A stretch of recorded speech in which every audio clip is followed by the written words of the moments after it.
Bonjour à toutes et à tous, c'est Stéphane pour la chaîne Foalier. Je vous remercie de me retrouver chez moi et donc chez vous. Vous ne pouvez pas ne pas avoir vu passer ces images. Arthur, lorsqu'il présentait l'émission Apprendre ou à laisser, une émission classique de la télévision française dans lesquelles pendant, je sais pas, 30 minutes, je suppose peut-être 45 minutes, des gens ouvraient des boîtes dans lesquelles il y avait des sommes d'argent en espérant, c'était souvent des personnes en difficulté de ce que j'ai lu ou qui expliquaient qu'ils avaient besoin de cet argent-là, ou des personnes étaient un petit peu humiliées parce qu'on leur promettait qu'ils pourraient remporter beaucoup d'argent et puis finalement on s'amusait un petit peu de leur malheur. Quand on s'apercevait qu'ils ouvraient des boîtes dans lesquelles il n'y avait que 1 euro. Bref, quand il présentait cette émission-là, eh bien, en fait, il y a des images qui sont ressorties, des images assez hallucinantes, je dois bien le dire, du comportement d'Arthur avec certaines femmes. Plusieurs problèmes. Premièrement, Arthur, ça n'est pas la première fois qu'il y a des choses qui ressortent sur lui pour certaines de ses prises de position qui ne fonctionnent pas. Et deuxième problème, actuellement, les images qui circulent sur les réseaux sociaux de ces moments dans les jeux télévisés sont censurés. Censurés, probablement pas par Arthur, mais probablement par sa boîte de production ou par la chaîne TF1 peut-être, je ne sais pas, parce que c'est un scandale dont il se passerait bien, surtout actuellement. Et s'il y a un truc que je déteste, c'est ça, cette façon comme ça de vouloir censurer les choses. En fait, voilà, TF1, vous avez cautionné ce genre de choses, merci Safran d'être là, pendant des années. Et vouloir absolument étouffer l'affaire dans l'œuf, c'est probablement ce qui m'a décidé à sortir cette vidéo, parce que j'avais envie de traiter d'autres sujets. Je voulais pas trop rebondir sur un animateur de la télévision, on m'en fiche un petit peu moi de ces gens-là. Mais en fait, le fait de voir que ces vidéos étaient censurées, qu'il y avait des vidéos sur YouTube qui s'étaient vues retirées carrément pour atteinte aux droits d'auteur, me scandalise, littéralement. Et donc, voilà, je mets mon nez dedans maintenant. Et on va lire un article. Alors, si un jour, on m'avait dit que j'allais lire un article... site internet 7sur7.be, coucou à nos amis belges qui nous regardent souvent, je n'aurais pas cru. Voilà l'article et vous allez voir quelques images. Il est jaloux, ton fiancé, des images malaisantes d'Arthur dans Apprendre ou à laisser qui refont surface. C'est un article qui a été publié le 17 décembre, donc hier. Comment est-ce possible? Sur TikTok et sur Twitter, des anciens extraits de l'émission Apprendre ou à laisser, présentés à l'époque par Arthur, font polémique. En cause, le comportement et les propos extrêmement déplacés de l'animateur vis-à-vis de jeunes femmes qui participaient au célèbre jeu de TF1. Et ça n'était pas une émission diffusée en direct, donc je vous laisse imaginer ce qu'ils ont dû enlever de gênant, déplore un internaute sur Twitter. Les temps ont changé. Grâce à la libération de la parole des femmes et au mouvement MeToo. MeToo n'a pas libéré la parole des femmes, les femmes ont toujours parlé, simplement les hommes n'ont jamais écouté. MeToo a forcé l'écoute des hommes, je tiens vraiment à cette formulation. Parce que ça se laisse sous-entendre qu'en réalité, les femmes, vous aviez qu'à parler. Hein. Et vous nous auriez dit que vous subissiez des viols, on aurait arrêté. Hein. Ouais, parce que c'est pas bien, on aurait arrêté. Hein. Nous, on est gentils, hein, on nous dit les choses. Voilà, hein, on fait. Hein. Ouais, donc c'est pour ça que je n'aime pas cette formulation. Des comportements qui étaient encore acceptables dans les médias dans les années 2000 ne le sont plus aujourd'hui. C'est bien la preuve, vous voyez que c'est simplement les hommes qui ont changé d'attitude parce que MeToo, c'était trop vocal, c'est trop tard. Voilà. Les femmes, elles ont parlé collectivement, tout ensemble, et on n'a plus eu d'autre alternative que d'écouter. Tu me voles la vedette, Safran. J'ai un commentaire sur 4, littéralement, qui parle de toi. Hein, tu es toute la journée dans le jardin, mais dès que tu m'entends parler au micro, tu reviens et tu attires la lumière sur toi. Merci de me faire un quart de ma chaîne, Safran. La preuve en est avec des images d'archives de l'émission Apprendre ou à laisser qui refont surface et qui créent le malaise sur les réseaux sociaux. Et malaise, c'est le mot.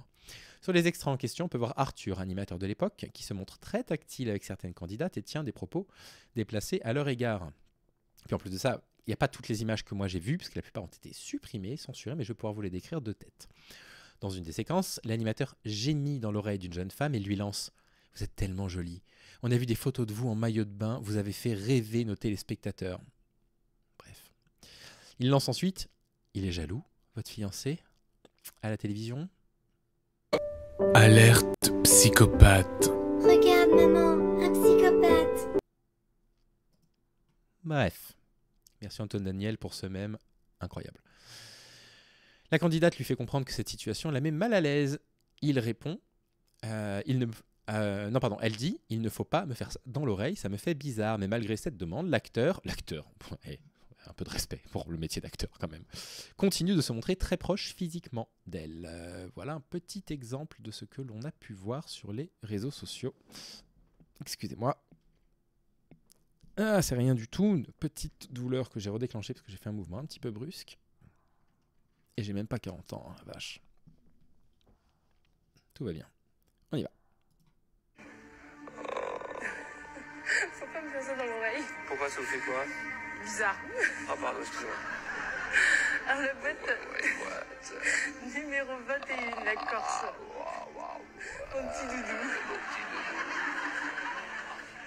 Atoman? Ça va, ça va. Je voudrais juste passer un petit message à Vinciane. C'est quelqu'un qui va me manquer maintenant. C'est un de mes gros coups de cœur. Ouais, voilà le genre de trucs qui sont ressortis.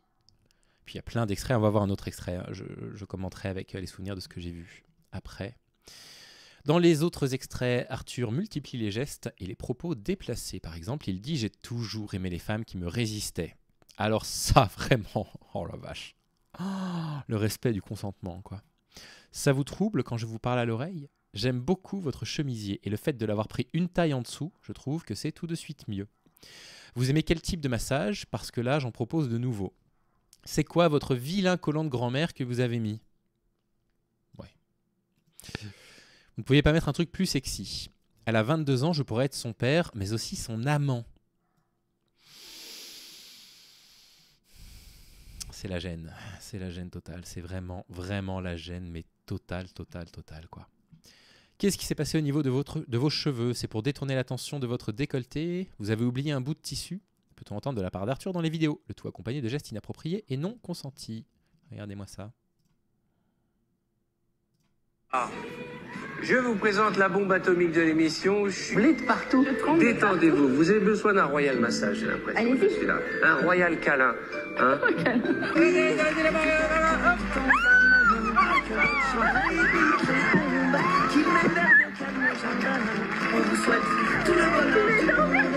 Mais non, je vous tiens, vous inquiétez pas.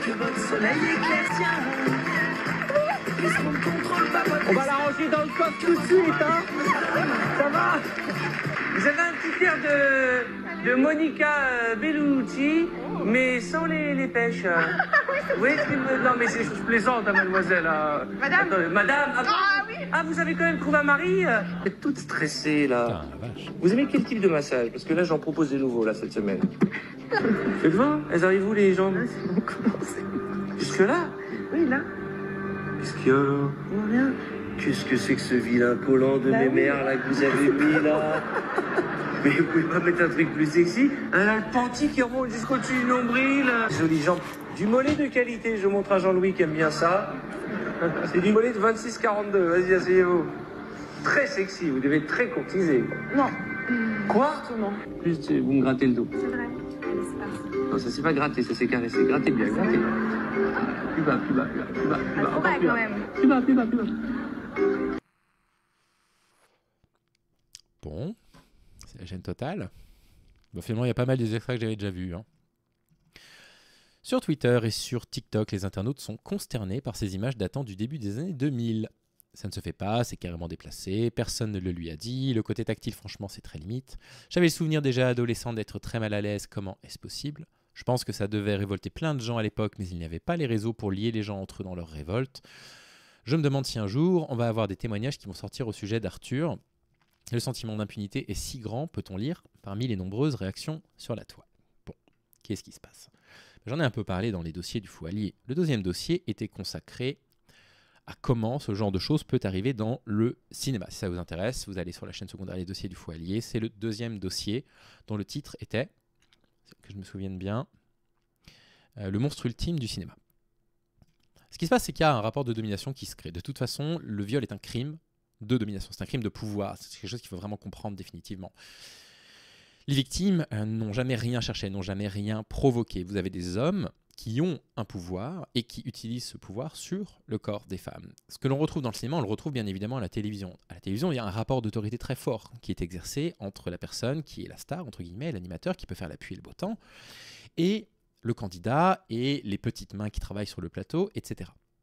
Lorsque dans ces milieux-là, ça peut être exactement la même chose dans le milieu du sport, avec un entraîneur, ça peut être la même chose à l'école, avec un enseignant, dans un commissariat, avec une personne qui vient porter plainte. À partir du moment où il y a un rapport d'autorité, il y a des hommes qui utilisent cette autorité pour forcer les femmes à leur faire accepter des choses qu'elles n'auraient pas acceptées dans d'autres circonstances. Vous ne pouvez pas dire non dans ces circonstances-là, c'est très difficile, il faut avoir une force morale pour pouvoir dire non qui dépasse presque l'entendement. Et en utilisant du coup ce rapport de force, cette inégalité dans les rapports de force, on voit ce genre de choses à la télévision. C'est pas surprenant de voir ce genre de trucs et je pense qu'on pourrait remonter encore plus loin et trouver plein d'émissions dans lesquelles on voit ce genre de choses. C'est honteux. Et le fait que TF1 censure en plus de ça les personnes qui partagent ces extraits-là en dit quand même long sur le fait que la chaîne, quelque part, ne regrette pas. Parce que là, ce que devrait faire la chaîne, non seulement c'est laisser ces images-là, c'est prendre des sanctions, prendre une décision en disant en fait, on interrompt le contrat. Pourquoi il faut interrompre le contrat d'Arthur avec TF1 ? Parce que dans cette situation de pouvoir, Arthur a pu faire ce genre de geste à la télévision, mais si vous voulez retirer son pouvoir, mais il ne peut pas. S'il n'a plus de pouvoir, cette situation ne peut pas se reproduire. Cette inégalité de pouvoir n'existe plus, il n'y a plus de rapport de force. Et donc vous retirez l'un des éléments principaux qui permet l'agression sexuelle ou le viol. Là, je ne dis pas qu'il y a agression sexuelle ou viol, c'est parce que mais vous comprenez, qui empêche ce genre de choses. Donc, écoutez, voilà mon petit nez là-dedans. Je trouve ça absolument révoltant, ce qui a pu se passer pendant longtemps d'années. J'avoue ne jamais avoir vraiment regardé la télévision. Il y a des trucs que je regardais à la télévision que j'aimais bien, mais ça, vraiment, je n'avais jamais regardé, donc je connaissais assez peu j'ai même, pour tout vous dire, j'ai dû regarder des extraits de l'émission pour comprendre ce dont il s'agissait exactement, parce que je ne voyais pas trop l'intérêt, je ne comprenais pas comment on pouvait tenir, je pense que les épisodes devaient durer, je sais pas, 20-30 minutes, je ne voyais pas l'intérêt, comment on pouvait tenir avec juste, comme, je sais pas... gameplay entre guillemets, je connais pas le terme, mais comme levier de jeu entre guillemets, dire je vais ouvrir telle boîte quoi. Mais bon, vraisemblablement c'est un truc qui a marché pendant plusieurs années. Voilà ce que j'avais à vous dire là-dessus, c'est absolument honteux. Je remercie énormément les camarades de Dr Zoé et Padu d'en avoir parlé sur la chaîne de Paduring. Allez voir leurs vidéos. Voilà, allez voir leur vidéo. Moi je ne les ai pas encore vus, mais je les remercie d'en avoir parlé. Je vais aller regarder ça dès que j'aurai un petit peu de temps, parce que j'ai beaucoup de travail en cette fin d'année, beaucoup. Voilà, je vous souhaite de prendre soin de vous en tout cas. J'espère que ces comportements n'ont pas fait trop de dégâts chez les victimes. Et moi je vous dis à très vite, à demain. Je vais tourner la dernière vidéo de cette série de 3 là d'affilée, pendant que j'ai un petit peu de temps pour vous proposer un petit peu d'épisodes, un petit peu de contenu. Je vous souhaite de prendre soin de vous et je vous dis donc à demain. Salut les amis.